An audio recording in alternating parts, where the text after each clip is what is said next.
Dear Father in heaven, thank you for the priceless heritage that you have given to us.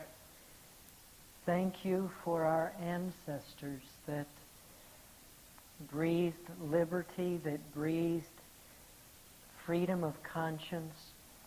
Thank you, Father, that Jesus paid the price so that people could have that freedom to choose and to serve you and to die for you. And we're thankful for the men and women through the ages who stood unflinchingly for what was true.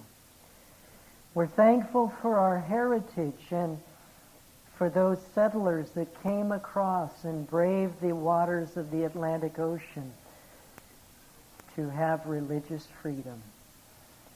Father, as we study some of that history today, I pray that you'd burn into our own hearts and into our own minds the desire to carry that torch that will illuminate the path when Jesus comes.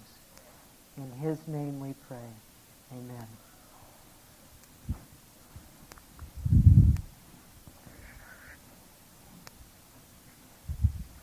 I'd like you to open your Bibles this afternoon as we get started with, this is Behind the Door, Part 18. Behind the Door, Part 18. We're going to be looking in Revelation chapter 12, and the title of Behind the Door, Part 18 is England's Glorious Heritage. England's Glorious Heritage. Now, that does not mean that England, of course, would be the only one that has a glorious heritage, because I think we could trace and search from different places, different nationalities, different cultures, where the heritage is equally as great.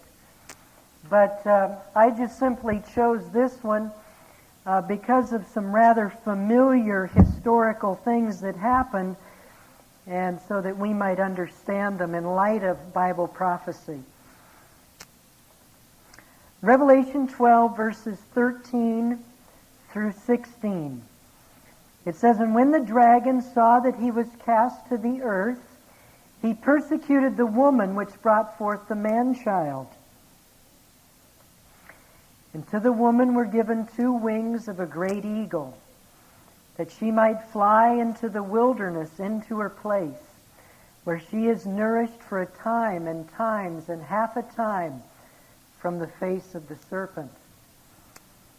So up through verse 14 of Revelation chapter 12, we find that the devil persecutes the church, the good woman of Revelation 12, and it says that there would be a particular time period of persecution in verse 14, because it says the woman was given 2 wings of a great eagle, that she might fly into the wilderness. And the wilderness, of course, is an obscure place. And it says that the woman would be nourished there in the wilderness for a time and times and half a time from the face of the serpent. Now we know clearly that the time, times, and half a time is the same time period that we find in Daniel chapter 7, verse 25. It's the same time period in Daniel 12, verse 7.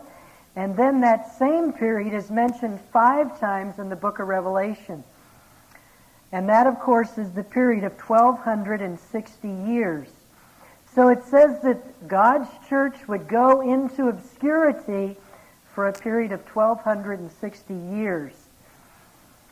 Now, verse 15 continues on and says, "The serpent," or the devil, "cast out of his mouth water as a flood after the woman, that he might cause her to be carried away of the flood." Now, what is that talking about? Obviously, the devil would seek other resources to try to destroy the church of God. Because through the Dark Ages, there were, of course, as God's people began to come out of the darkness of obscurity and into the light, the devil had to take further advances at destroying the people of God. And we're going to look at, in England, different people who God raised up to begin to shed the light of truth on the world. And so it says here that the serpent cast out of his mouth water as a flood, that he might cause her to be carried away. And it says, and the earth helped the woman, and the earth opened her mouth and swallowed up the flood, which the dragon cast out of his mouth. As God's people came out of the light of the dark ages, as they came into the light of the morning star of the Reformation, who was that person? Who? No, it wasn't Martin Luther. Who was the morning star? The man who, after Ellen White quotes a historian in Great Controversy, she says, the noon of the papacy was the midnight of the world. So from about 538, when the papacy was entrenched in power, up through basically the 1200s, that was the time of papal dominance in the earth. But in the 1300s, God raised up a man in England whose voice would not be silenced. And he was known as the morning star of the Reformation. It was John Wycliffe. John Wycliffe lived in the 1300s or the 14th century. So as Wycliffe preached, and then the Lollards, who were the followers of John Wycliffe, as they preached in the 1300s, the message of righteousness by faith began to spread, not just in England, but into other parts of Europe. And then in the late 1300s, there was a man on the continent of Europe who began to read the writings of John Wycliffe. And he was a reformer in a place called Czechoslovakia, and his name was John Huss. And so John Huss preached towards the end of the 1300s and into the early part of the 1400s. But John Huss, of course, was burned at the stake in 1415. But the light of truth began to spread, and it was no longer in obscurity, no longer in hiding. So the message begins to spread. And as John Huss is being burned to the stake, he says, yet 100 years, and God will raise up a voice that will never be silenced. And who was that man who was to come 100 years from the time of John Huss in the early part of the 1500s, but a German monk by the name of Martin Luther? And so, through Luther, in the early part of the 1500s, the message goes throughout Europe, into Scandinavia, down into Spain, begins to go into Eastern Europe, and the light of truth is running and spreading like wildfire. Well, Revelation 13, verse 15 and 16 says that the serpent cast out of his mouth water as a flood after the woman, that he might cause her to be carried away of the flood. And the earth helped the woman, the earth opened her mouth, swallowed up the flood which the dragon cast out of his mouth.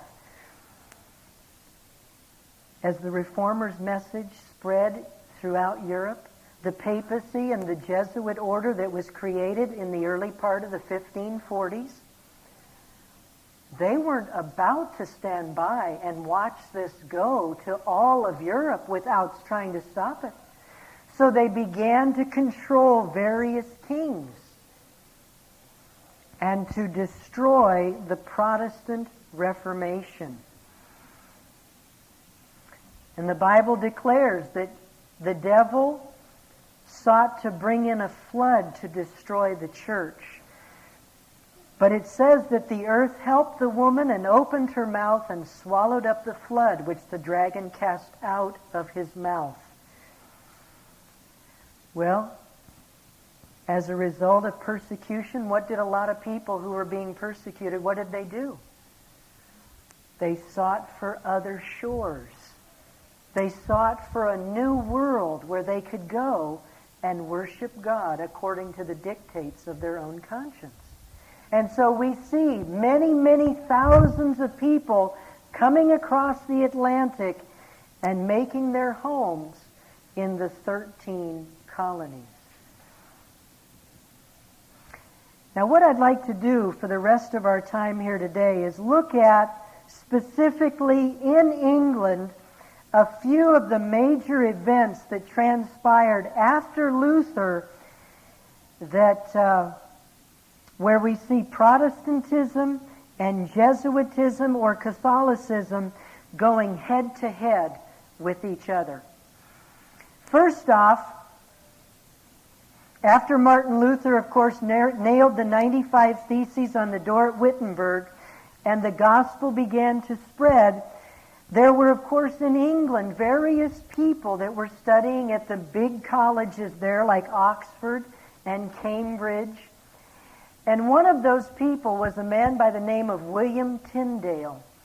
And William Tyndale was a scholar and a expert in languages. Most historians say that William Tyndale knew at least 6 or 7 different languages. So William Tyndale used this gift that God had given to him, and William Tyndale took the Greek New Testament, the Koine Greek New Testament, and translated it into English. And the thing that made William Tyndale's translation so important and so valuable was that William Tyndale's translation was not as expensive as John Wycliffe's. Because you see, in the days of John Wycliffe, in order for the Bible to be translated, they had to do it by hand. And because they had to do it by hand, the Bible was very, very expensive. And very few people had the Bible. But in the times of William Tyndale in the early 1530s, the Gutenberg press had already been invented in 1453 by a German by the name of Johann Gutenberg.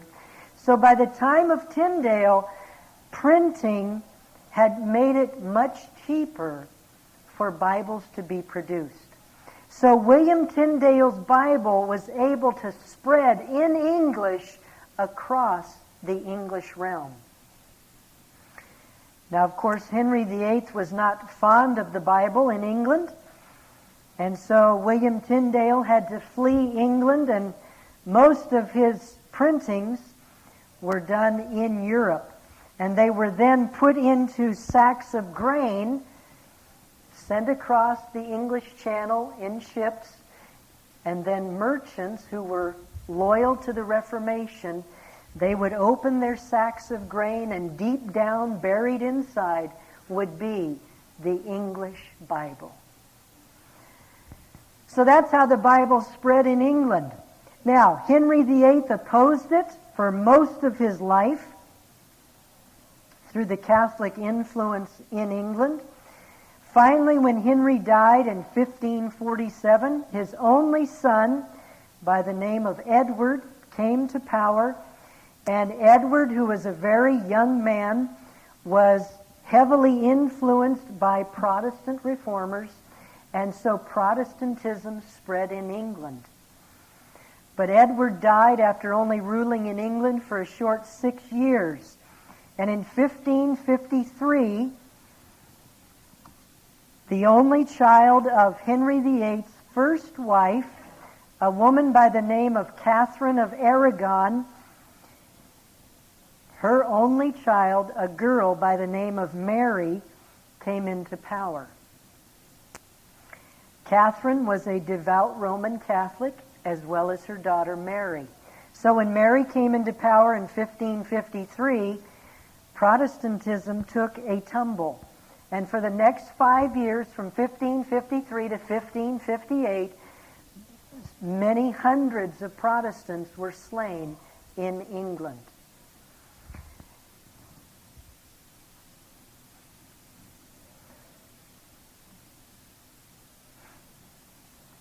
In 1558, Mary dies, and that was the beginning of the reign of Queen Elizabeth. Queen Elizabeth was probably, in my opinion, the greatest leader, one of the greatest leaders that England ever had. Elizabeth ruled England for 45 years, from 1558 to 1603. Elizabeth was a Protestant, and Elizabeth was the only child of Henry VIII's second wife, and her name was Anne Boleyn. Elizabeth's reign produced some of the greatest English people that this world has ever seen. It was during Elizabeth's Protestant reign that England's greatest seaman lived and prospered, and of course that was Sir Francis Drake. It was during the time of Elizabeth's Protestant reign that England's greatest poet lived, and that was William Shakespeare. It was also during that time of Queen Elizabeth's Protestant reign that one of England's greatest statesmen lived, and his name was Sir Edward Coke. Protestantism produced greatness in England, and that should not surprise us then that throughout Elizabeth's reign of 45 years, that there were at least five attempts on Elizabeth's life. When all of those 5 attempts on her life failed, from about 1558 to 1585, the Jesuit order got even more tricky, and it was in 1588 that the Spanish ruler by the name of Philip II sent up the coastline of Europe, right there on the Atlantic Ocean, he sent up to battle with England the most powerful navy this world had ever seen. And that, of course, was known as the Spanish Armada. The Spanish Armada was funded by the Catholic Church. I have that statement in a book called The Babington Plot by J.E.C. Shepherd. The Spanish Armada had priests, Jesuit priests, on board their ships to celebrate victory once Elizabeth was slain and England became Catholic again. So, the Spanish Armada was the Jesuits' last major assault to try to destroy the Protestant government of Elizabeth. Now, thank God that he intervened and the Spanish Armada was destroyed. The Spanish Armada was destroyed by these means. The ships were huge. As they came up the coastline to go up towards England, the little island nation, they ran into strong winds, heavy rains, and many of the Spanish Armada ships were crushed along the coastline or crushed by the awful weather. Others of the ships that actually made it into the English Channel, Sir Francis Drake and his seamen, they would go in and out with their smaller, faster ships, and they would hurl balls like torches of fire into the large Spanish Armada ships. And they were so big and so bulky, they would have a hard time maneuvering to get out of there, and so they would burn, and the little ships of Sir Francis Drake were able to defeat the Spanish Armada. It was a miracle of God that the Spanish Armada was destroyed. I can honestly say, in light of history, in 1588, that had the Spanish Armada succeeded and been victorious, over Queen Elizabeth, there is no question that today, as I talk, I would be speaking Spanish. Because everything that we have as Americans today are as a result of the great Protestant reign of Queen Elizabeth. Had the Spanish Armada won, this nation would have been controlled by Catholic Spain and not by Protestant England.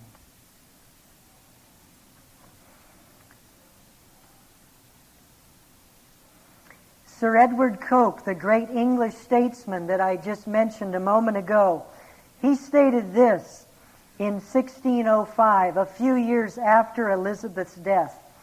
And this is taken from a book called The Jesuits by David Mitchell, page 115. Treason was the Jesuits' proprietary thing. The Jesuits set foot in England.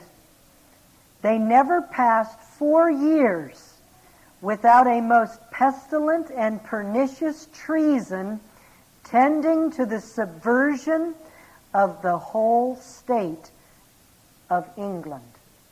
So Edward Coke saw that at least once in every 4 years, the Jesuits sought to destroy England.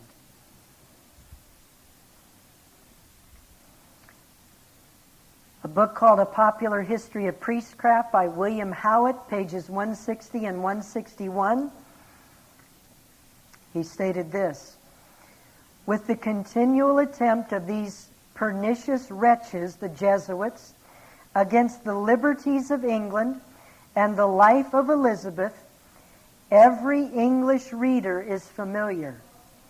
The names of Crichton, Garnet, Parry, Cullen, Gerard, and Tesmond successively engaged in the design of assassinating the Protestant Queen will forever perpetuate their abhorrence in England. Do you know what Elizabeth did after the Spanish Armada? She began to persecute in England, to execute and to drive out of England, guess who? Who do you think she sought to drive out of England after the Spanish Armada? Roman Catholics. That's exactly right, Graham. Elizabeth and her secret service, her secret police, if you will, they began to hunt down in England the Jesuits and Roman Catholics, and to execute them or to drive them out of their country. Now, it's very interesting. If you read a history book about this time period, they'll say, oh, Elizabeth was a bad person because she hurt Catholics or Jesuits. But you know what, folk? If you come right down to it, who in their right mind would give religious freedom to somebody who will use it to try to cut your throat? Do you give religious freedom to somebody who's going to turn around and burn you if you give it to them? No, you don't.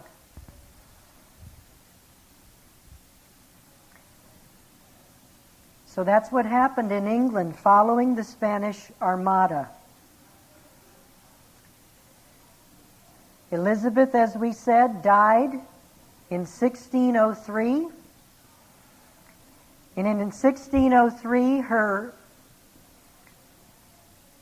successor was a man who was known as King James VI of Scotland, and he became King James I of England. Now, why is King James so important to us? Can anybody tell me why? That's exactly right, Graham. This King James, who came to the throne of England following the death of Queen Elizabeth, is the one who is behind the writing and printing of the King James Bible. So the King James that has brought down and has given to us the King James Bible came to power in England in 1603.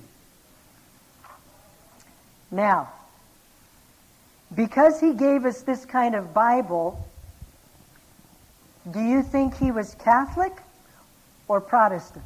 Protestant. He was Protestant, obviously. He was Protestant. Now, if the Jesuit order and the Catholic Church sought to kill Queen Elizabeth at least a half a dozen times and maybe more during her reign, how do you think they felt about King James? At least just as bad, if not worse.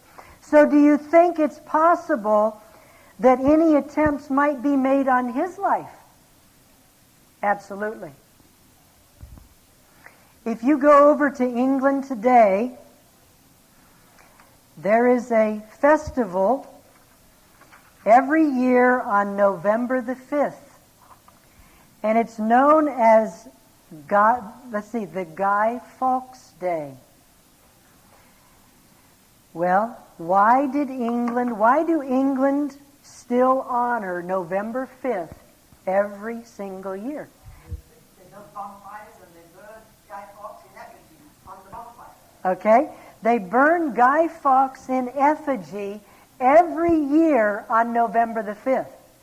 Let me give you a little hint into something I read this week. And in fact, I think I've got it in my notes. At first, every November 5th, they would not burn Guy Fawkes in effigy. They would burn the Pope in effigy. Eventually, it became Guy Fawkes who was burned in effigy. Now, let's analyze. Who is Guy Fawkes? What did he do? What does he have to do with King James? And why is that day still honored in England? 1605,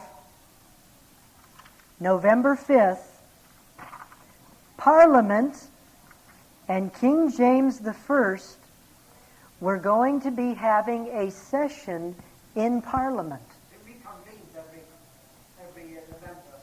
Every year it reconvenes. The monarch attends. It's the celebration. It's an official thing. And the monarch attends on the first day. The reconvening in Parliament, like over here, when you come back after the summer recess.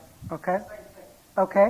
So every year in November, the Parliament and the monarch get together and reconvene and get back into session. Let me just read some things from history. On November 5 of 1605, 2 years after King James came into power, a plot was discovered to blow up Parliament. At its opening, with a stash of gunpowder stored in the cellars below the House of Lords. The event is closely linked to the name of Guy Fawkes. He was not the leader of the group of conspirators. Instead, Robert Catesby was acknowledged as the foremost of the Catholic conspirators. King James, who had already escaped assassination attempts in Scotland, declared November 5th a day of national celebration. Guy Fawkes Day is still celebrated today, although the symbolic figure initially burned was the Pope rather than Guy Fawkes.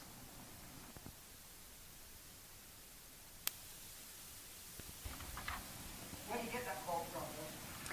That was taken, Graham. That quote was taken from an internet site on history. It's www.bbc.co, the British Broadcasting Company. They never taught us that in school. I never knew that thing you just said. Okay. Guy Fawkes was the one who was caught under the House of Lords with 36 barrels of gunpowder. So Guy Fawkes was the one who was commissioned by Robert Catesby and the other Catholic conspirators. He was the one who was to ignite the 36 barrels of gunpowder. They say he had the thing, he had the lighted thing already in his hand at the closet. Okay? It was pretty close. It was very close, They Graham. brought the gunpowder in on the River Thames, which is right there. That's where the house of bomb was at. He brought it in by barge. Okay. They never discovered it. Okay? They couldn't figure out. They got warnings about this. They couldn't figure it out. They never started going in there with anything. Just because it was going in at night from the River Thames off barges. Okay? Okay? So they were taking it from the barges that were going down the River Thames, putting it in there at night. They had 36 barrels of gunpowder. Guy Fawkes was caught,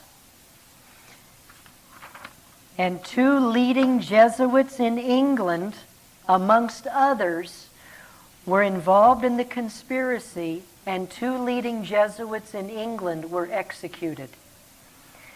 A few notes about Guy Fawkes. He was surrounded in his growing up years by many Catholics during his school days who were later involved in the gunpowder plot. He converted to Roman Catholicism. He worked in the house of the Viscount Montague. He was an adult. As an adult, he enlisted in the Spanish army. Guy Fawkes was in correspondence with the Spanish court, which was Roman Catholic. But along with several conspirators, he was given the opportunity to rise up and dispose of King James I. And of course, the idea was to explode the gunpowder during the opening of Parliament on November 5th, 1605, when King James and the Protestant Parliament would all be present.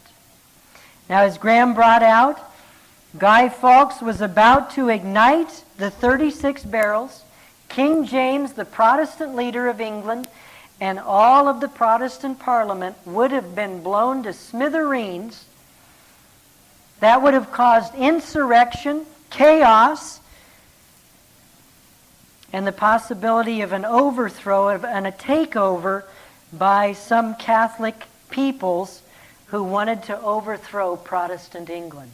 The only reason he was caught, he was discovered, Bill, is because Guy Fawkes had a cousin that he loved, and he was going to be, he was a member of Parliament, I believe, or a courtier or something, and he was going to be there. And he didn't want him to get blown up too, so he said, if I were you, I wouldn't go to the opening of Parliament. Okay. So his cousin got suspicious and told him. They searched everywhere, and they couldn't find low, they couldn't find a thing. Then they finally went down. I mean, on the very day, went down to the cellars, and there they found him. And that's why he was caught, because he told his cousin. Okay. I want to get that. The reason that Guy Fawkes was caught, Graham has just shared, and of course Graham is from England and learned this growing up, that Guy Fawkes had a relative that was in Parliament, and he warned his cousin or his relative not to go to Parliament on that day. And so that got everybody thinking, and so they began to search high and low to see why he was not supposed to go. And then, of course, the gunpowder was found. Now, if Guy Fawkes was living in 20th or 21st century America, what would we call his attempted act in blowing up Parliament? What would we call that? Terrorism. We'd call that terrorism. It's exactly what we'd call it, is terrorism. And who was behind this terrorism act of 1605? It was the papacy and the Jesuit order. So terrorism had its origins in Vatican City, and that's where it remains today. Now, King James, because they could not blow him up, finally the King James Bible came out right around 1610. And from that time on, from 1610 on, there has been one attempt after another to destroy this great masterpiece that King James has given to this world in the King James Bible. Next month, on Behind the Door, Part 19, we're going to look at the attempts by the Jesuit order to destroy the King James Bible. King James lived till 1625. And on that year of his death in 1625, Charles, his son, Charles I, came into power. And lo and behold, shortly after coming to the throne in 1625, King Charles I married a Roman Catholic French princess by the name of Henrietta Maria. Now, Henrietta Maria, as a devout Roman Catholic, had a tremendous influence on her husband. And so during the reign of King Charles, we find some very interesting things happening in England. If you look at the time frame, King James, 1603, 1625, then King Charles, 1625 to 1649, when he was executed. It was right in that time frame that we have a lot of people coming to America, don't we? Lots and lots of people started coming to not the United States, but they started coming to the New World. Why did people come during the reign of King James? Well, some people came during his reign because of economic reasons. They wanted to get rich over here in this new world where they could explore and maybe get a lot of wealth. Some people came to the I keep wanting to say the United States, to the New World during King James's reign was because King James believed that he ruled by divine right. Now, we've talked about divine right before. What that simply meant is King James believed that God had given to him the right to rule. And so nobody could oppose King James. As a result, King James at times was oppressive. And so many people left England, even during King James' rule, to come to the New World. King Charles I also believed in divine right. He believed that he was above the law and answerable only to God. Unfortunately, King Charles's God was the man who sat in St. Peter's chair as a Roman Catholic. During King Charles I's rule, in 1629, he abolished Parliament, who were Protestant. And for the next 11 years, Charles I ruled England with an iron hand. Things came to a head during King Charles I's reign when his wife encouraged him to arrest some of the members of Parliament who refused to agree with him. At that point, in around 1640, there was civil war that took place in England. And the man who came to fight for the Protestants, the Puritan Protestants, was a man by the name of Oliver Cromwell. Oliver Cromwell was the man who squared off against Charles I, and it was Oliver Cromwell who brought to an end the reign of Charles in England. Now, a few other statements. This is from the Encyclopedia Britannica concerning Charles I. It says, Charles's marriage to the devoutly Catholic French princess further incensed the increasingly Protestant Puritan nobility. Her Catholic friends flooded into the royal court. She was a meddlesome woman who put her wants and those of her friends above the needs of England. So this Roman Catholic princess had tremendous influence over England for many, many years. The Britannic Encyclopedia Britannica goes on, Charles foolishly tried to arrest 5 members of Parliament on the advice of his wife, which brought matters to a head. The struggle for supremacy led to civil war. So, Charles I's wife, Henrietta Maria, a Catholic princess, encouraged Charles I to push for absolute control in England. And that's what led to a civil war. The Civil War started right around 1640 and continued on more or less until 1649 when Charles I was executed.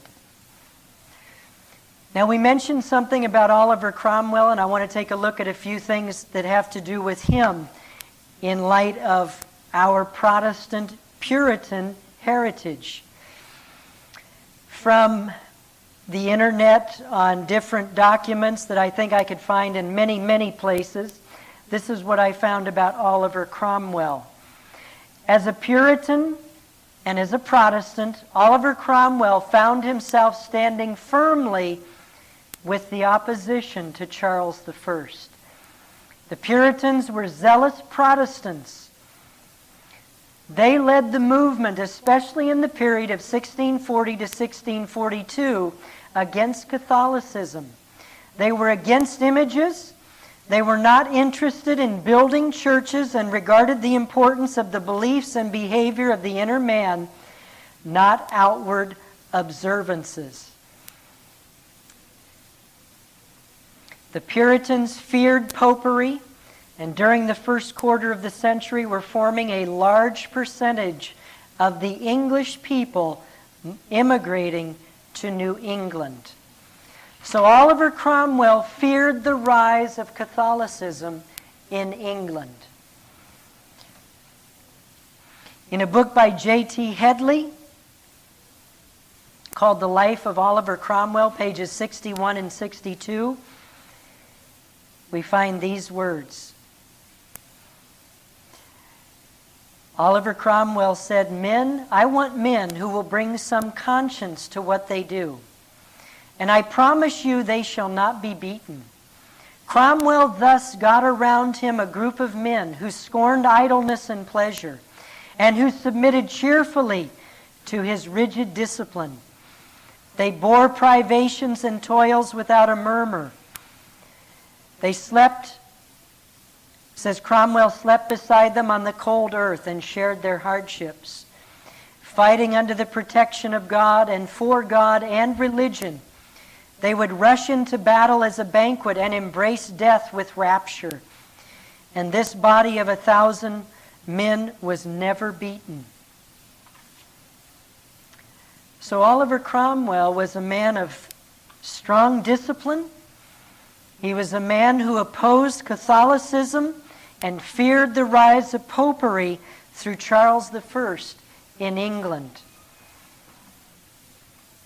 Oliver Cromwell was hated by the Jesuit order, and so we read again in the book Life of Cromwell, page 421, that there were 160 men selected from his different regiments, divided into 8 groups, who were his bodyguard.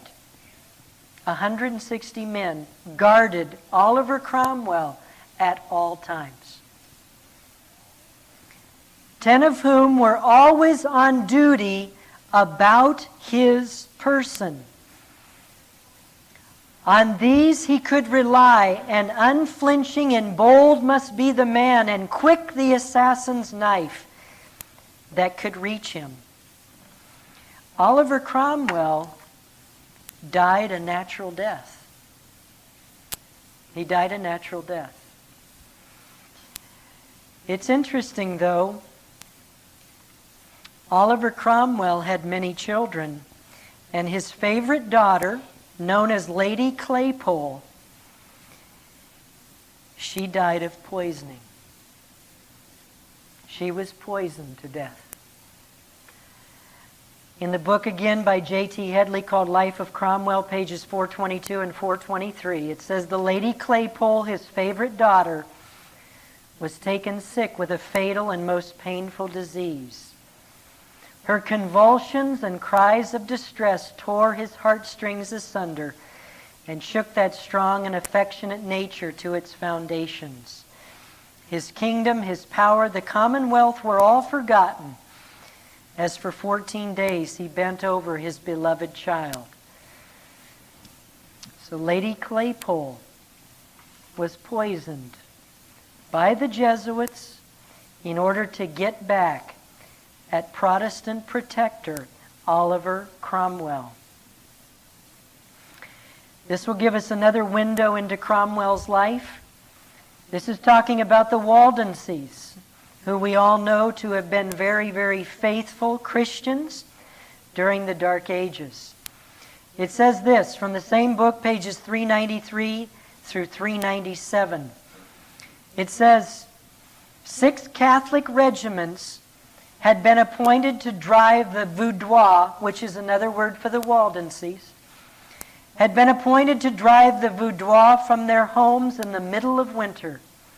The cruelties, the inhuman barbarity that marked the proceedings against the poor Protestants are well known. Villages were burned to the ground, men were hewn in pieces, children's brains dashed out against the rocks. 150 females were beheaded, their heads were used in a game of bowls. When the news reached Oliver Cromwell, he burst into tears. These were the saints of God who had suffered, and all his compassion roused within him. On that day, he was to sign a treaty with France, but he immediately refused, declaring that negotiations would proceed no further until Louis XIV and his Jesuit confessor and Cardinal Mazarin, the prime minister, would pledge themselves to help him in saving the Vaudois Protestants. So Cromwell said, I will sign no treaty with anyone who will support the terroristic attacks on the Waldenses. And then it goes on, a day of fasting and humiliation was appointed. A collection was taken. The contribution amounted to over 37 British pounds. That's a lot of money. Showing how deeply Protestant England was stirred by the persecution of the Piedmontese Christians. It is said that Cromwell replied to some obstacles that were mentioned as interfering with his plans, that he would sail ships over the Alps if he had to, but that he would put a stop to the persecution. War with France, nay, with the whole world he would wage, but the persecution of the children of God would cease. Does that give us an idea as to the life and character of Oliver Cromwell? A Puritan Protestant, a defender of the Waldenses, a man who opposed to the end Catholic tyranny.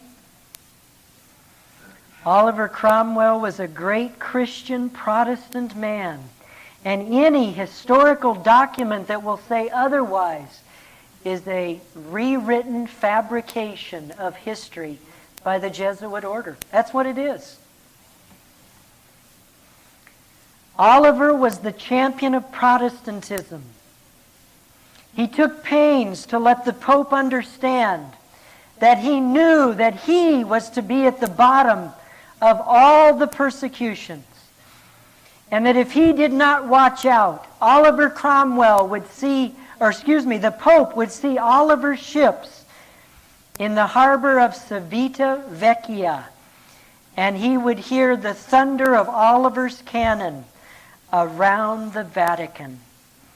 In all of his treaties, he made the rights of Protestants an indispensable article.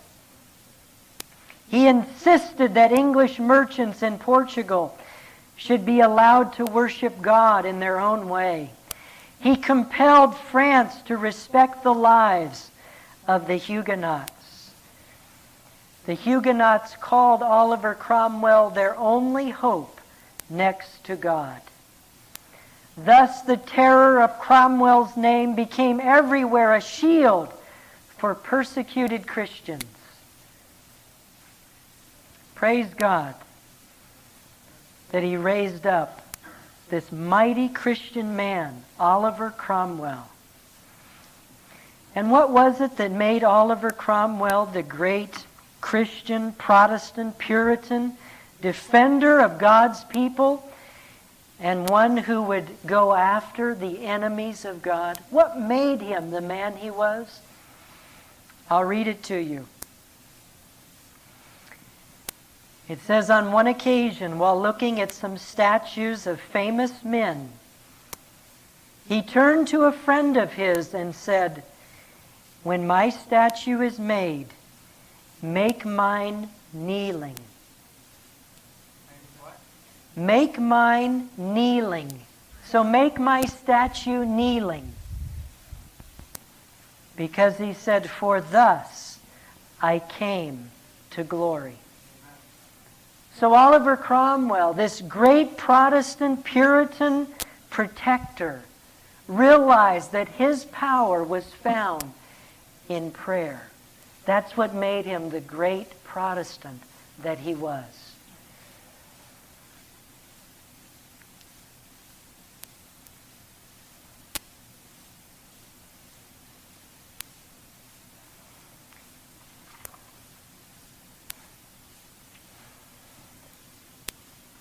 Now, I was told recently that in Ireland, where many of my descendants have come from, that Oliver Cromwell is not looked on very nicely. It's very interesting in studying about history, and I'm just going to touch it briefly. In the year 1641, October 23rd, 1641, there was one of the worst massacres that has ever taken place.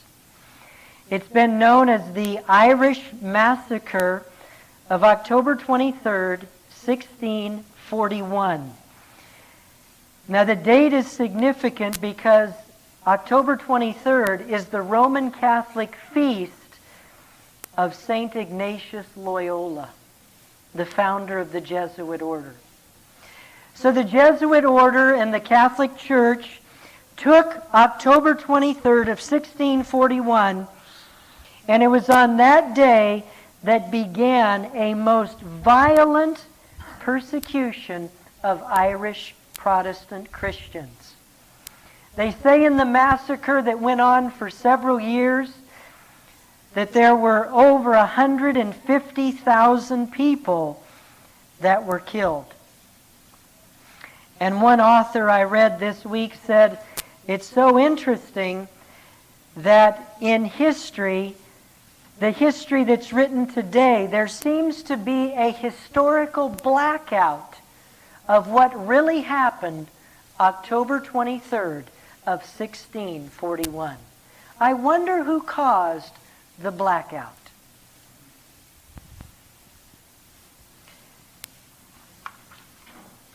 Well, 1641, Oliver Cromwell was involved in a terrible civil war in England with Charles I. And so he did nothing about the massacre in Ireland in 1641. But we find that once the Civil War was over in England, Oliver Cromwell turned to Ireland. And he said, this 8 years of persecution of Protestants in Ireland is going to stop. And it's going to stop now. Well, the Jesuits said, sorry, we're going to keep right on going. So Oliver Cromwell invaded Ireland in about 1649, right after Charles I was executed in England.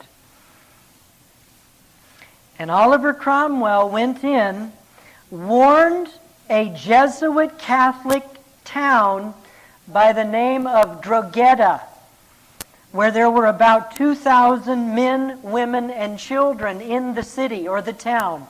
He warned them to stop what they were doing, to stop persecuting Protestants. And they refused. And so Oliver Cromwell and his army went in, and every single person in Drogheda was killed. 2,000 people. Now, interestingly enough, if you read history or you go back to encyclopedias and you read Irish history, they will talk about what a barbarian Oliver Cromwell was, because he annihilated 2,000 people in Drogheda in 1649. The true facts of history are that the Irish Protestants had been persecuted and annihilated for about 9 years. And then Cromwell warned the Catholics to cease what they were doing. And when they refused, then it was that Cromwell went in and wiped out the city. It's little wonder why we still hear in the press today that there's trouble in Ireland.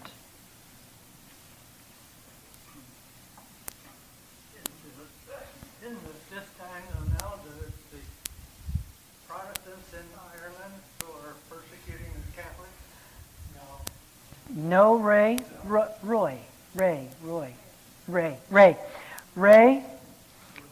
What has happened, Ray, is this.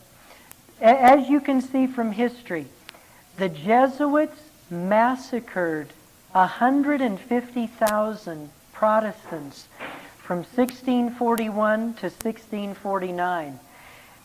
Ray, the Jesuit order in the Catholic Church wanted to obliterate Protestantism from Ireland. That's what they wanted to do.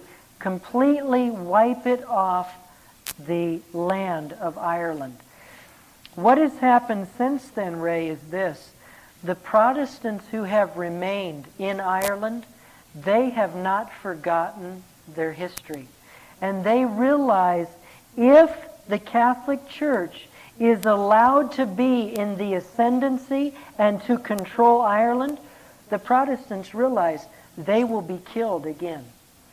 And so to defend themselves, Ray, and to protect what they have resorted to the use of weapons. That's what's happened.